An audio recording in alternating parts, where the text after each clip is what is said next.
Welcome to the Irrigation Insights Podcast, where we talk about the business of irrigation. I'm your host, Jacob.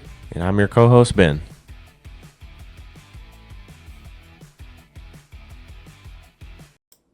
All right, we're back. Well, another long, unfortunate day again. It's 7:30 at night. Nah. No, it's actually 4:30, but, apparently it's 5 o'clock somewhere. What? You can't see nothing. Just got behind the time. You're going to have to lift it at some point. Yeah. I'm in my golf attire. I've been playing golf. Yeah, what'd you shoot today? I don't really know how golf scores. I should tell everybody everything they need to know. Yeah. So, I pretty much hit under par on everything, though. oh yeah? So you shot under 100? Yeah, if that's what that means, yeah. Motherfucker, you shot like a 300, I know. Yeah. Yeah, no doubt. You remember the par numbers? So the par 3, par 4. Yeah. You add all that together, and that gives you the par. Oh. The total number par. I see. So, like, say the whole course par is like 83, and you freaking shoot under 83, then you at least birdied every hole, got some eagles and a couple pars, or something like that. If you shot over 100, you probably hit a lot of double bogeys. If you shot over 150, you shouldn't have even been playing. Something tells me that's about how it went. Yeah. How many mulligans did you have to buy? I didn't buy any mulligans. Bought a couple raffle tickets, which I guess were the same as the mulligans there. How many raffle tickets did you get? I only got 4. Oh, so you only had to drop a ball 4 times? No. No, okay. It's like that scratch golf, like you said, best. Whoever's got the Best ball, yeah. All right, how many times did you have best ball again? 1. Okay, well, that's good. That's better than nothing. 18 holes, yeah, ball once. 18 holes, probably, I don't know, freaking 100 shots, I don't know. I did have good shots. I just don't have the distance, especially driving. Like, everybody else just... Hammered it. Yeah, hammered it. Straight piss missile right at the sun. Yeah, just knocking it. And I'm just like... They're doing, had to be, 250 yards driving, and I'm like... 50. Yeah, I'm like 75. Yeah. 100. You're like hitting like an old retired man. Yeah. They make super flexy clubs for older people that swing really slow, and the club flicks a lot more. You might have to have that if you keep it up. I gotta get the form down. Yeah, we got the hole 18 yesterday when we went with those guys from that pool company, and we were pulling up, and I told the guys, like, all right, this is the hole where I broke a lot of windows. Like, we got this. First freaking ball I hit straight into the subdivision, right into somebody's house. Oh yeah, we landed in a few backyards today. Hit a couple roofs. Yeah, I freaking I told what's his name yesterday after he sent one into somebody's freaking backyard patio, like their outdoor kitchen. I was like, you ought to go over there and leave them your card after you destroy their freaking grill with that golf ball. Wouldn't that be something? Yeah, it is not easy. No, but you got signed up for it anyway. Yeah, we got another game next Thursday. I'm excited for that, but we gotta tell Dustin. This gotta be like a Friday thing. Yeah, this one ain't with Dustin. This one's with the Horizon, with our suppliers, with Tim and Emerson. Where are we going? Somewhere in North Plano. Are they paying for this? Yeah, we don't have to pay for that. You're gonna have to go to the driving range. Yeah, I know. Are we playing scratch golf or? Oh, it's just gonna be us for it. We just be chilling. Oh, so maybe we'll hit. All right, we're just playing. Yeah, we're just gonna go have fun. It's like what did you say? I think it's 1. We've got a 1 o'clock tea time. Dang. Yeah. Wow. Okay. Well, if anybody's wondering what this has to do with irrigation, it doesn't. But no, it'd be this funny. is what happens as you keep growing. Everybody wants to play golf with you. Yeah, it's like we don't have fucking time for golf. Yeah, distract you from your business. That's what it has to do with it.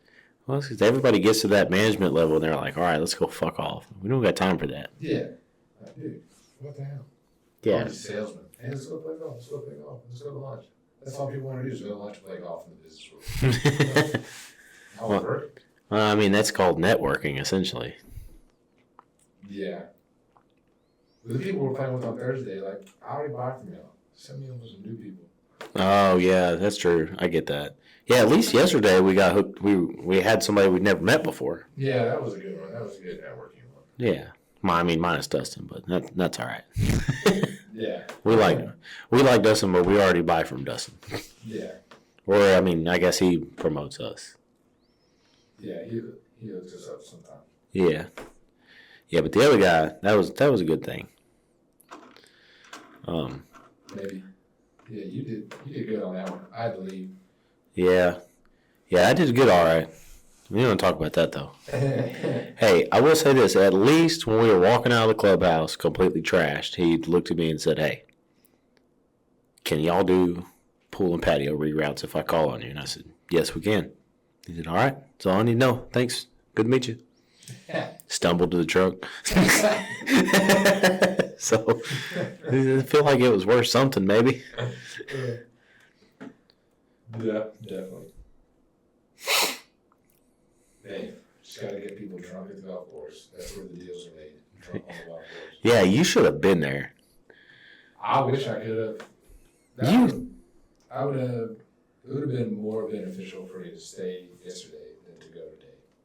Yeah. You should have just told them like, hey, I'm COVID or something like. I was just trying to get out. Because the guy that I was with today, one was like a college professor, and the other one did work for Horizon, but he sells heavy equipment. So I'm like, what am I doing here? You're just there. Yeah. It's like, what the heck?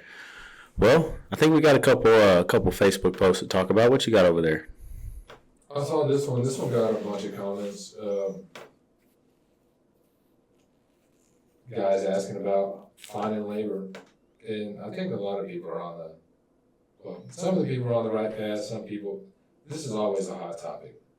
But he said he's struggling to find anybody that will last more than 3 days. He's looked at what he's doing in terms of training and hiring on, combed over everything he offers as a small one-man business. Nobody seems interested in that type of work after a few days. At this point, he's just kind of giving up and leaning towards staying a one-man show. I don't really think he's giving up. I think he's just kind of losing hope. But he's struggling to find employees. Looking at his offers, which is good. I mean, he's self-reflecting. But hiring is a tough game. I mean, we could go, especially if you're a one-man show, that first hire is so important. Yeah, it's crucial. Don't feel bad about if you're going through people. Go through 20 people if that's what it takes to get the right one. And as soon as you see a red flag, kick them out. Just keep kicking people out until you get the right one. Yeah, the first couple people you bring in is going to determine where you're going. Yeah. I don't know what your pay structure's like. A lot of people had some good advice. Pretty much all the same stuff I would say. They talked about not paying by the hour, but paying by the job, which is what we do. See, to do that, you got to charge by the job, not charge by the hour.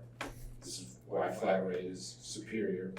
So you can pay flat rate, charge flat rate, pay flat rate, and everybody wins that way. Mm-hmm. I thought that was pretty big. When one guy said, "Are you switching up the workload, or are you just giving them the worst jobs?" Which is something I always tried to do when it was me and Clint, when it was just us and we were mowing. And I saw other people do the opposite. When it was me and Clint mowing, I was never the guy that was like, all right, well, now that I have a helper, I'm always on the zero turn. You're always on the weed eater. We would take turns. It was like, I'll do the zero turn this time. You take the weed eater. Next yard, we flip. You get to, let's take a break. It's too hot. We're working too hard. I'm not going to do this whole, you're beneath me, so you get all this, the crap work. Yeah. We're working as a team out here. Yeah, well, when you establish that teamwork, culture, that helps a lot. It helps with people retention. Yeah. Yeah, it really does. It really goes a long way. Especially like once you train some guys and they start to know how to do stuff, once they start knowing how to change heads and change valves, do pipe leaks, get them changing heads, then they go change heads, you do a couple of valves, and you show them how to do a couple of valves. And you take it then you go do the heads, let them do the valve. I mean, I don't know. Trying to break that up.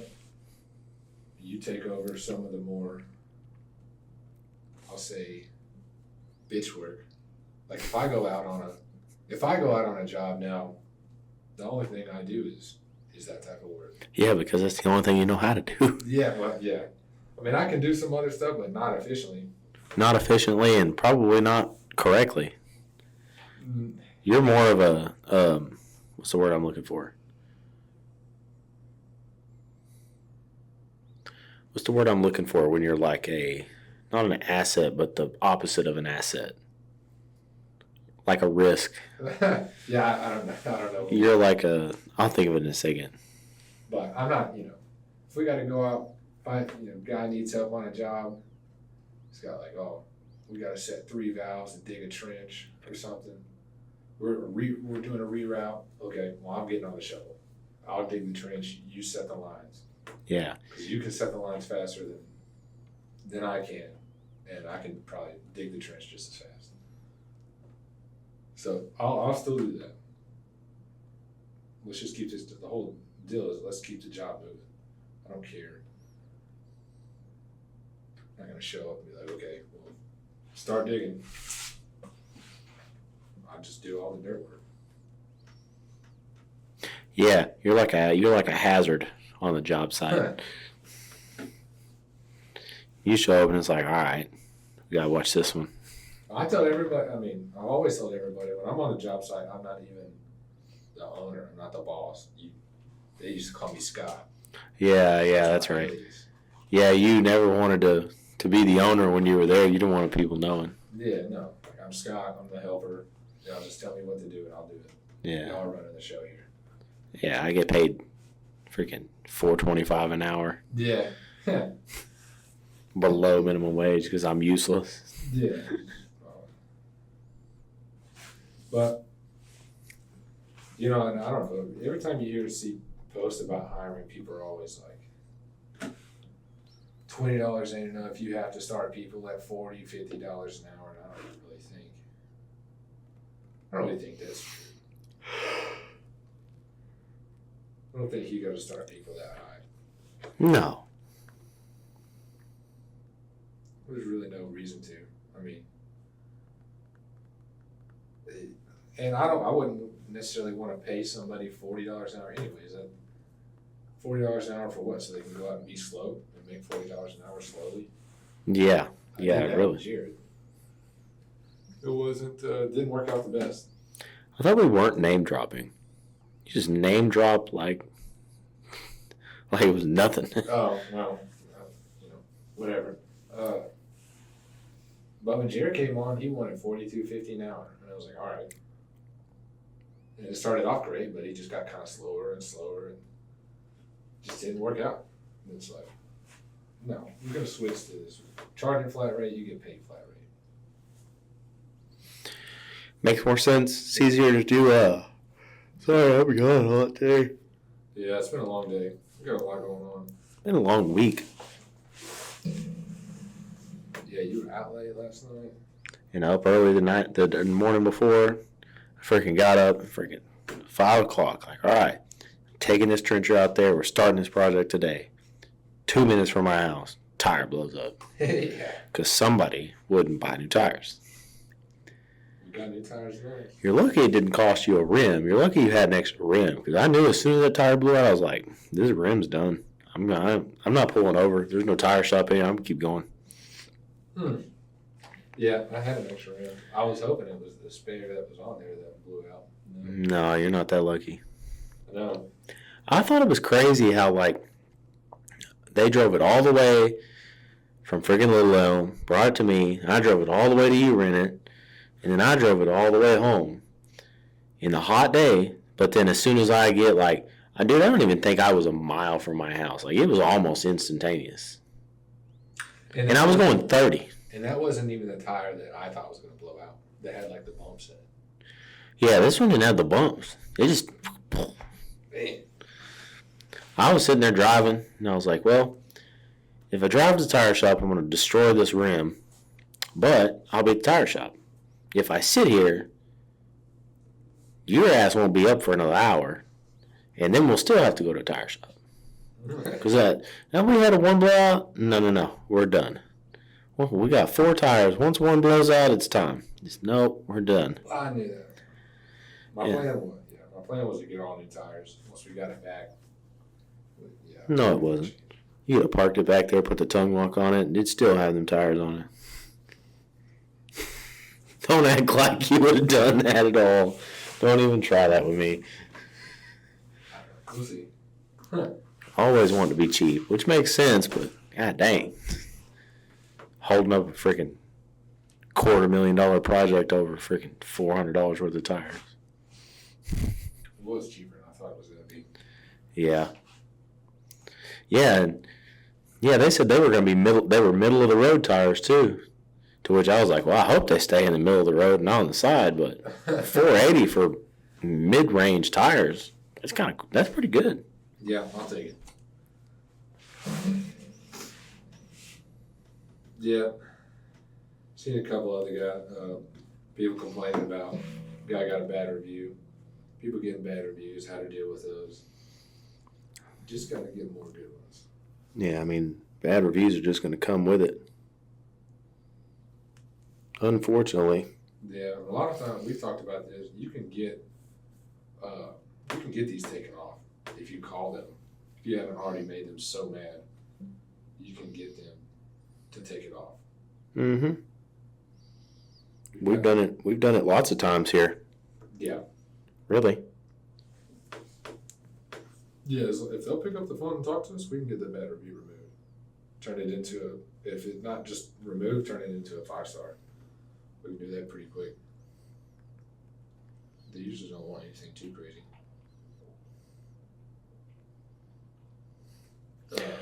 Yeah, well, I mean, like you said, a lot of times they just want to be heard out. Mm-hmm. Yeah. They just feel like they were, flat ignored. Yeah, it's when you ignore them. Guys, people really don't like that. Can't say that I necessarily blame them. Man, we've got to get some different booms. It's starting to hurt. Oh, yeah.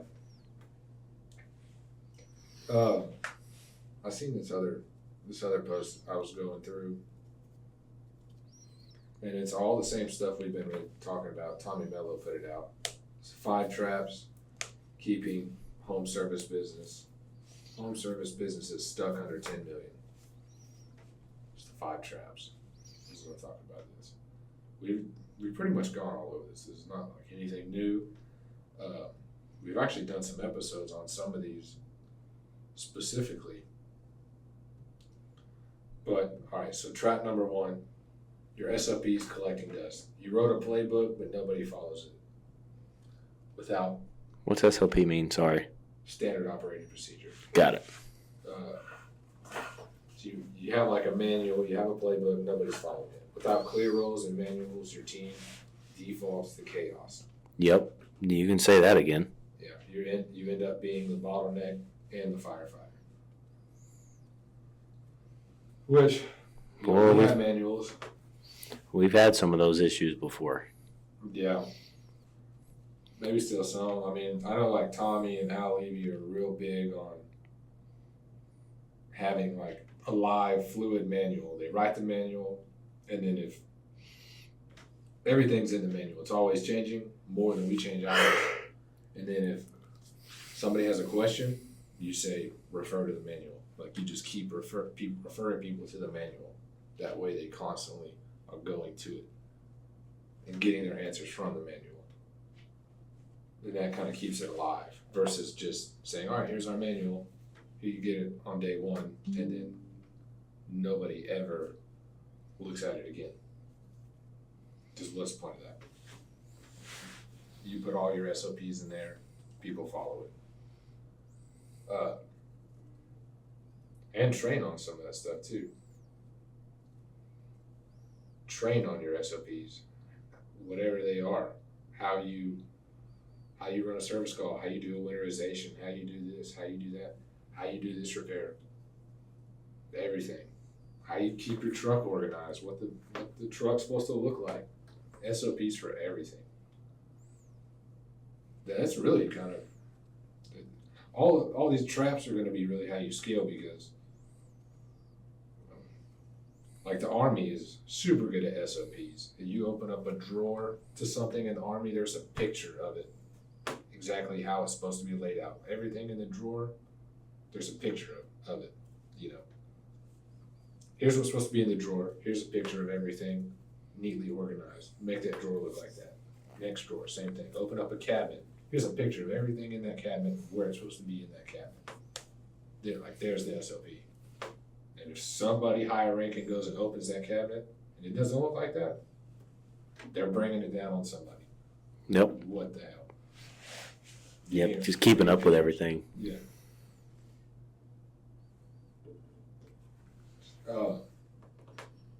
Trap number 2. If I hire A players, everything gets easier. That's a trap? Yeah, and this is why. You don't buy great teams, you build them. Without a training system, even experienced hires become expensive dead weight. True. I can see that. Yeah, that's why I think all these people that are like, well, if you want to hire, you got to shell out $40 an hour.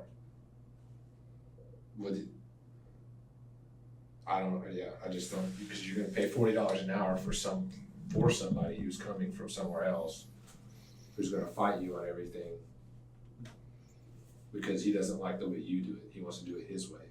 Oh, I hate that. I hate that attitude. Yeah. Most hated attitude that we get.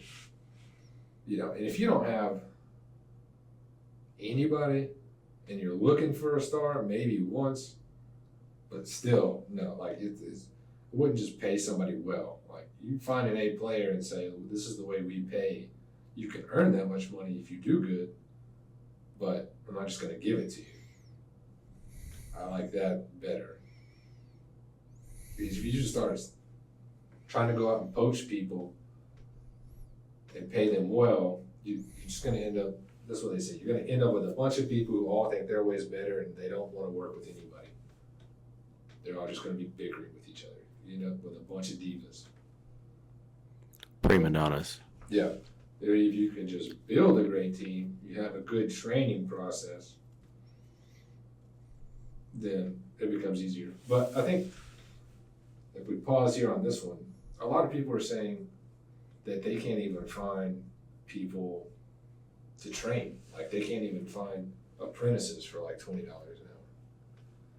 So I don't know. We haven't had any issues with that. No, not with that specifically. Not that I can think of. Yeah, I don't know what we can find apprentices for $20 an hour. So I don't know. Yeah, I just don't want. I don't know. I don't really like hiring apprentices because they're apprentices. Because sometimes they don't ever. There's a lot of times, but sometimes all they want to be is apprentices.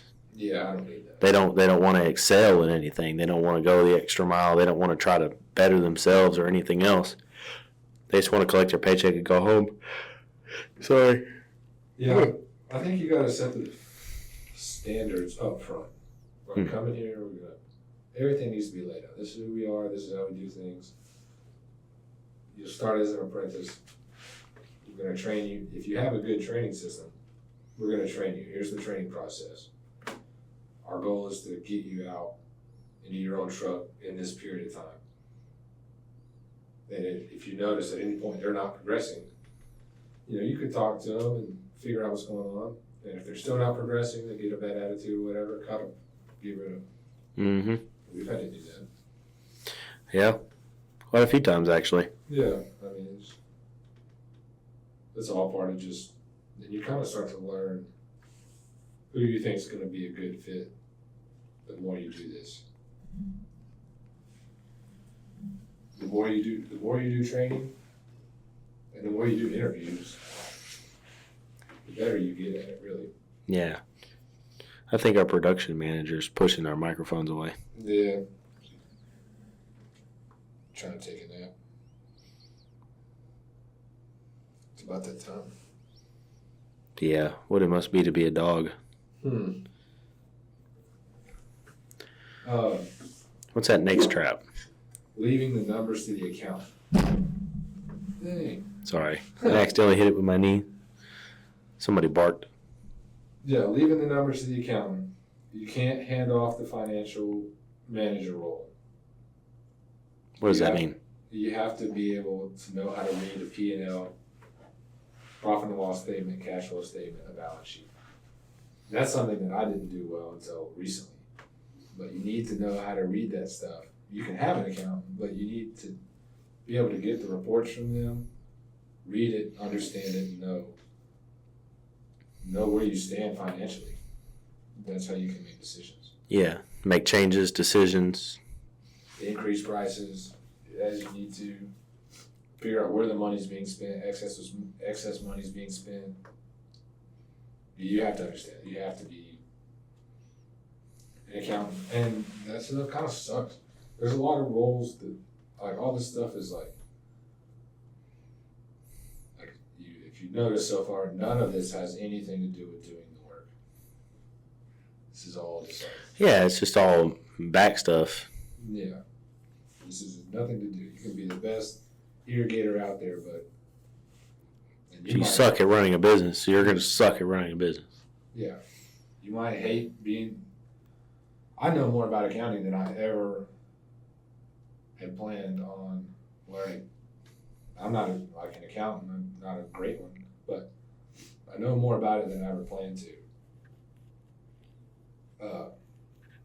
Training, writing manuals, and I did not think about all that stuff when I started a business. That was not on my radar. But that's what happens as you start growing. Trap number 4. Sales says you don't need a slick closer. You need a repeatable process. Simple steps and clear follow-up process equals consistent revenue. It just needs to be a simple, repeatable process. And you need that. If you don't have that, you're going to get stuck. Especially if you're the only one doing sales. I've seen other companies where,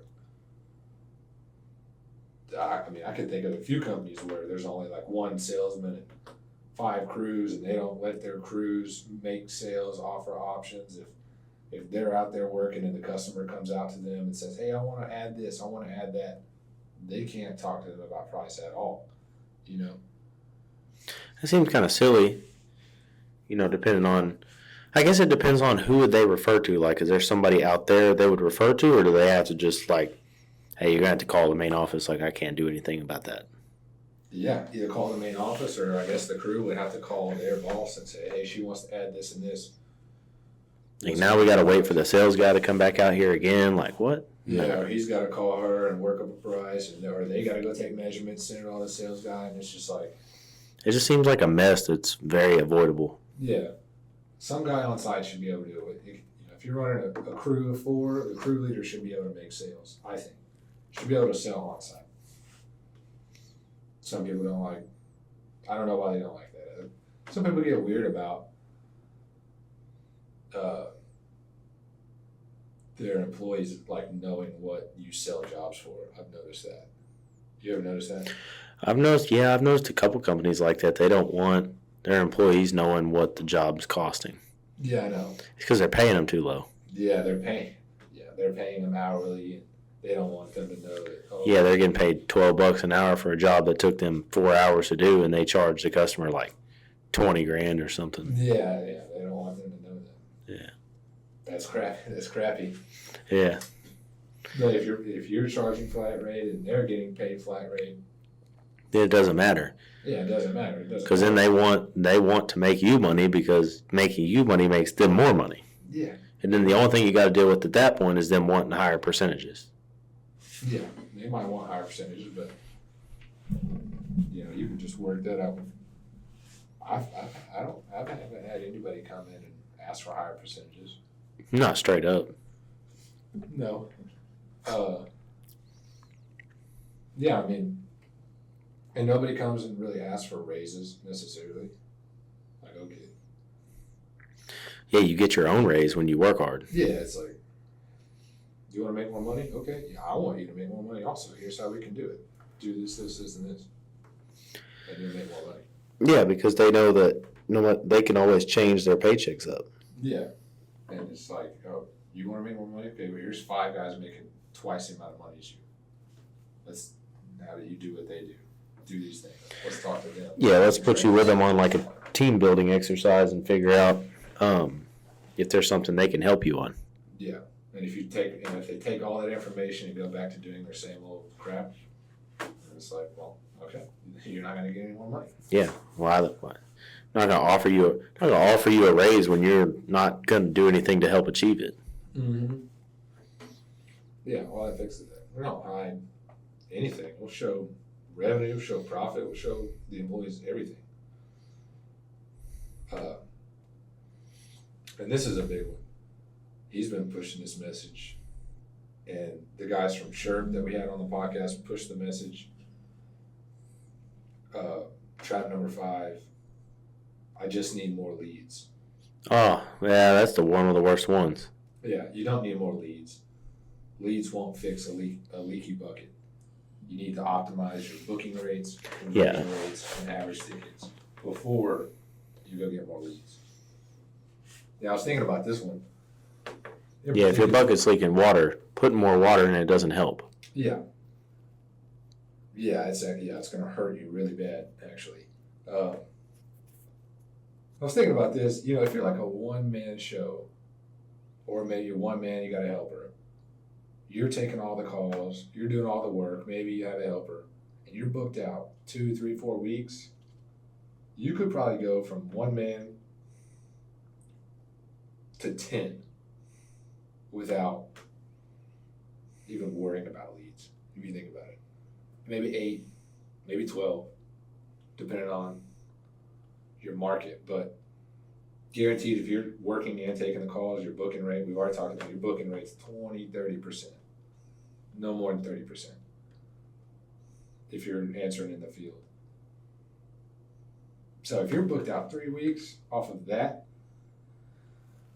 gosh, we haven't even really thought about leads. We haven't needed to. In forever. We just keep hiring, and it's like the more you hire, the more work you have almost. It's kind of weird. Yeah, it sounds weird how that works. Yeah. Especially when we don't do anything different. Yeah, I know. We don't do anything different. We just hire, book more call, hire another You think like, oh, I don't know if I can hire another guy. What if we don't have the work? We hire another CSR, and then we have more work. And you're like, Yeah, because they're answering more of the phone calls now. Yeah. Which we probably might have enough room for another CSR pretty soon. If we get to 16 people. If we can keep 16 people working, we probably do need another CSR. Maybe. Because if they're able to keep up with 16 people, what else are they missing? Yeah, we have to look and see. How many calls are missed, how many calls are going to the answering service. I know there's still some going now. Far less, but there's still some going. Yeah. Yeah, it's crazy. Yeah, does the answering service charge by call? Yeah. Oh, okay. Yeah, we still get some on the weekends and after hours. No, yeah, we're always going to get those. Yeah. I have to see how many we go to them during the day. But, yeah, you could go from 1 to 10.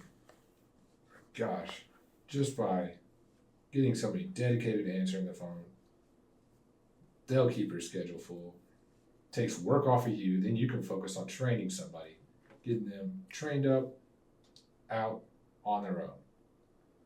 Trained up, out on their own. And I know that's the hard part, it seems like, for a lot of people. But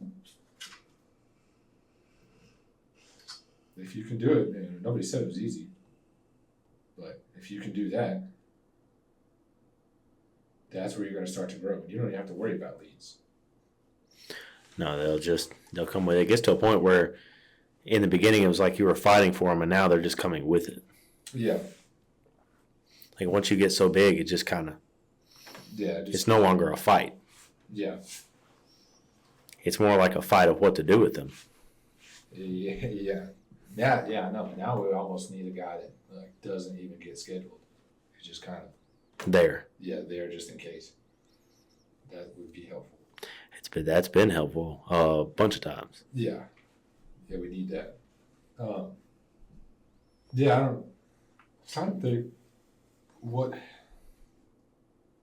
for the guys that are struggling hiring, what's really going to make the difference? I mean, there's so many things there. It could be poor leadership. Could just be bad job offer. I don't know. Bad presentation, maybe. Yeah. I was going to say, could be poor work environment. We didn't have the greatest work environment when y'all started. Oh, it was a pretty good work environment. There was just no resources. But yeah, that's what I meant. You were just working out of crappy vehicles, no real. No standard operating procedure. Just all right, y'all have fun. Yeah, nothing. We had lots of fun too. We had when we first started, we had no SOPs. Nobody was an A player. We had no training systems. Let's see. I didn't know anything all of these traps. We had no sales scripts. And we struggled hard that first year. And I was the guy that was I need more leads, I need more leads, I need more leads.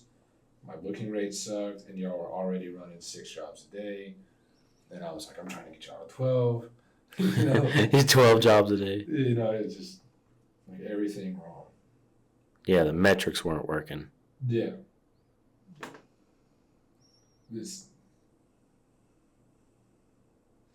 I don't know. It's simple, but difficult. If you can focus on those, I think I said in the last episode, it's 2 dials. It's your marketing dial. When you get there, you don't have to worry about that yet. If you're a one-man show, it's already booked out. Right now, you need to turn on the recruiting and training dial. Dial that thing to 10. That's what you need to be focused on. When you get so many you get 10 technicians, then you can start thinking about your marketing dial. 8 technicians or whatever. Make sure your numbers are good. Make sure you're staying profitable along the way also. But yeah, crank that other dial because it's really just those 2 dials. That's what's going to keep you scaling. We did have another guy in here that came from a very small town. Was curious about scaling. He came from a very small town, small market. But he was just starting out in the irrigation business. He didn't have anything. So I don't know how much work was out there. Could he get to 10? I don't know. But he might could get to. He could probably get to 10. There was 2 small cities, a few thousand people in each city that he was going to operate in. He could probably get to 10. Yeah, it might take him a little bit. Yeah, that's going to be tough. You got to look at your market there too. You're just way out in the middle of nowhere. It could be a little tougher, but other than that, if you're anywhere close to a big city, this should be fairly straightforward. It's a simple process.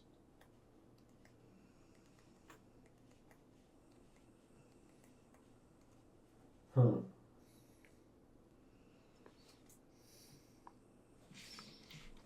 know. What's been going on with us? These big projects running me into the ground. Nothing really. Everything's been going smooth. Got some new people in here training. Got one person coming out of training. Got new vehicles coming in. Running competitions for, selling certain items, And everything's been going well. Just been busy trying to keep up with it all. Yeah, it's been very busy. And then right in the middle of all this busy stuff, trying to keep everything running, trying to get the new stuff going, then all of a sudden, somebody in the middle is like, "Hey, let's go play golf." And I'm like, "Okay." Yeah, I know. It's freaking golf. So that part's funny. Yeah, everybody should be getting into their busy time. I know we're definitely in our busy time. We're also in our rainy time. No, yeah, don't remind me. Yeah, which is killing this big project. Severe thunderstorm watch. for today. Mm-hmm. Yeah, don't like that. I do not like that. It's getting hot. It's humid. It's all the bad things.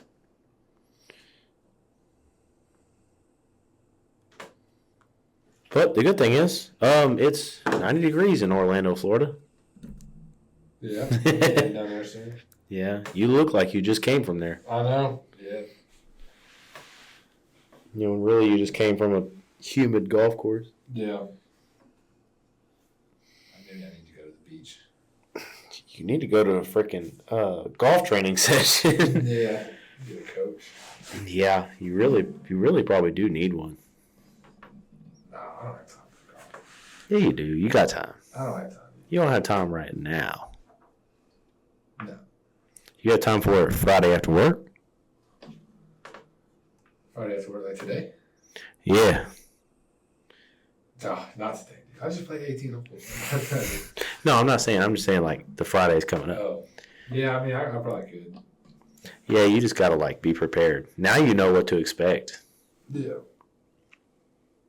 I mean, it is fun. I don't know. Everybody else likes to, like I said, business guys, they just want to go screw off and play golf, accept 20% growth year over year. I'm going for 100% year over year. Yeah, we've definitely been hitting that lately. I know. So I like to work.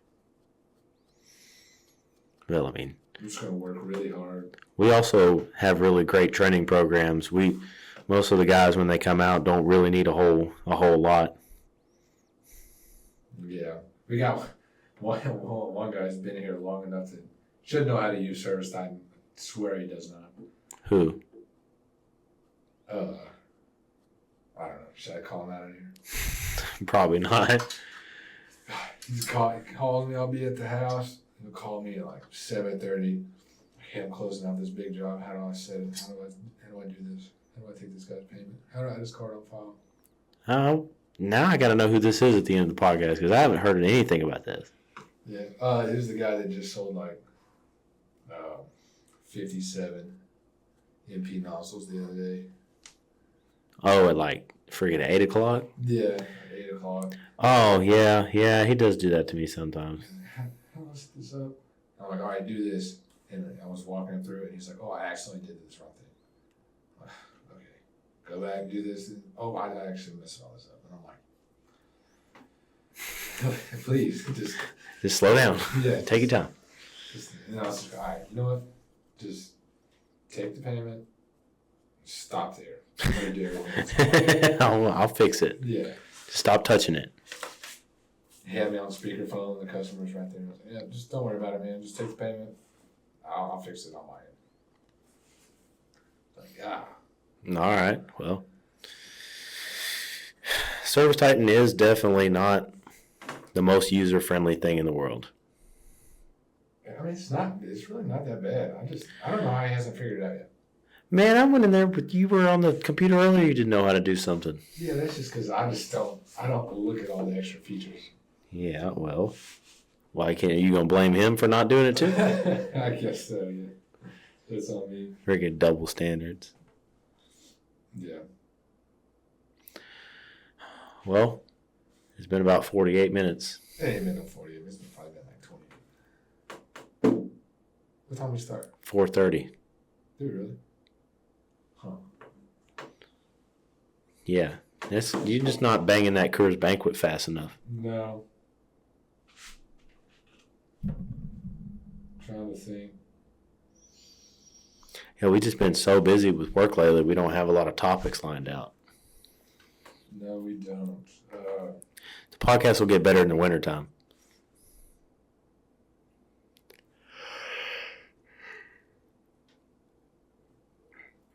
Yeah, we have got a couple messages. People are liking the podcast.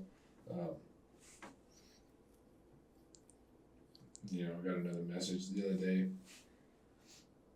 This guy is saying he's booked out, shut off his ads till he gets somebody to answer the phone. They're going to flat rate. Everybody's going to flat rate now. Hiring techs. Let's see.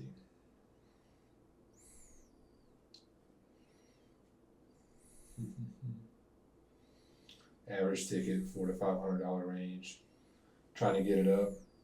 Sold some big upgrades. So he's doing good. People are listening. People are doing better. That's what we need. We need everybody to be doing better. Yeah.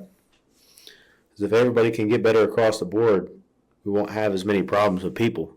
Yeah, I won't have to hear that. Well, my last guy was only $75 for a backflow. A backflow and a freaking smart controller or a freaking pull reroute. I got the whole thing installed for $75. Yeah, got the whole system done for $12.50, and he gave me a massage. So yeah, if you're not going to do that, then I'm not doing business with you. Mm-hmm. I think if somebody said that to me, I think I would probably just turn around and walk away. Like, I wouldn't even say bye. I would just be like, yeah. Yeah. Yeah, Brad called me while I was out playing. He sounded frustrated. He was like, this customer demanded I call you. I have to cut out this valve in the flower bed. He's saying he won't pay more than $200. I don't want to do it. What do you think? I said, no, don't do it. I said, unless you want to do it, you can, I guess, but tell him no warranty. But I said, don't do it. And he told me no. And that guy was like, y'all have shady business practices. Because we won't drop our price to meet your needs, we have shady business practices. yeah, it sounds like you need to freaking burn your house. Yeah. And leave. Go live in a friggin' wood shack. Yeah. Use a water hose. Yeah. You gotta get it, yeah. He said, my last guy only charged $150. Call your last guy then. Why are we here? You can't just shop up. Yeah. You can't go to the mall and try to buy Oakley's and be like, well, my last pair of sunglasses was $20. Oh yeah, Pugs from 7-Eleven. That's what we're doing here. Yeah. Like, that's not gonna work. Yeah, they're bringing some fake Oakleys from eBay. Yeah, I don't know. Those people are out there. But people are doing good. Yeah, if we can keep companies switching over like us, eventually those people will stop calling, sell their house, or freaking get a raise or something. I don't know. Yeah, start doing it themselves. This stuff is somebody did put. I couldn't find that post, but somebody did post that though. This is what do you say? Like landscaping and irrigation, lawn care. It's like a commodity. It's a luxury service. And you got to charge like it is. This is not, And I think really, just any time you're going to pay somebody to do something, that in itself is a luxury. 50 years ago, nobody was paying. Really, very few people were calling plumbers. 50 years ago, you go back to the 80s or even the 70s, you did it yourself. Like somebody knew how to do it. If you didn't, your neighbor did. Yeah, or he knew somebody that would. Yeah, and y'all were. You knew how to do something. Your neighbor knew how to do something else. Guy across the street knew how to do something else. Your dad knew. Like everybody knew how to do something. Y'all just helped each other out. Nowadays, everybody sees something broken, they immediately just call somebody, and then they want to tell you what the price is. If you're calling somebody, you pay our price. That's just how it is. If you don't like it, go to YouTube. Yep, YouTube is a great place for those things. Mm-hmm. Look up. And we got some YouTube videos out there on setting controllers and stuff. Yep. Yeah. You can go to YouTube. You can go buy all the tools you need and do it yourself. Yeah. That's why I keep telling the guys. Somebody says they can do it themselves, sell them the whole van. Yeah. 150 grand, sell them the whole thing. Everything in it. Just what? Leave the iPad in there too. I'll log out, leave the iPad in there, just walk away from it. Yeah. I'll come get you. Yeah. There you go. Company starter kit. Yep, here you go. The only thing I'm gonna do is I'm gonna dump a bunch of acid on the side of the van, and the wrap's just gonna. Yeah, come on. Yep. Well, I think that's about it for today. Yeah. Kind of low energy, very chill. Yeah, I'm pretty tired. You're probably tired too. You were out in the sun all day yesterday and today. Yeah. Doctor's appointments, stuff like that. We'll get better though. Yeah, we can get back in it. Send some questions. Do what? I was just saying, send some questions, like and subscribe. Tell your friends. We're trying to, it's working. People are getting better. So, Got to be doing something right. Yeah, doing something right, helping other people. Send it to your other friends. We're going to raise the industry up. And, yeah, don't be afraid to share it with other people. There's no point in just keeping it to yourself. If you're listening and you're thinking, I don't want to send this, I'm going to keep on. You're defeating the whole purpose. Yeah, it's defeating the whole purpose. So, well, hope everybody has a good weekend, and we'll be back next week. Sounds good. See ya.